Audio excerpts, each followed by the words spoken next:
সবাই শান্তিতে থাকুন, ভালোভাবে নিজের নিজের যে উৎসব পালন করুন। একের উৎসব অপরের কষ্টদায়ক না হয়, এটা সবাই দেখবেন। যাদের উৎসব নাই তারাও দেখবেন, যাদের উৎসব আছে তাদের জন্য কোনো কষ্ট না হয়। এছাড়া আমার আর বেশি কিছু বলার নেই। গ্রাম বাংলায় রাস্তায় রাস্তায় করে মাসকে মাস পাথর বালি করে অর্ধেক রাস্তা জ্যাম হয়ে পড়ে থাকে।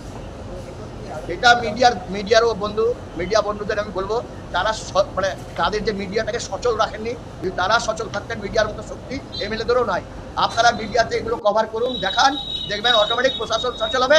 এমএলএ তো কি, এমএলএ যারা আছে সবাইকেই সচল হতে হবে। এটাই বার্তা, মিডিয়ার কাছে আমার বার্তা। আপনারা দেখাতে থাকুন, দেখুন আপনি হবে। শব্দ দূষণ নিয়ে কি বলবেন? শব্দ দূষণ এটা খুব বড় ব্যাপার। সারা বিশ্ব নিয়ে শব্দ দূষণ, পরিবেশ দূষণের অঙ্গ ওটা একটা।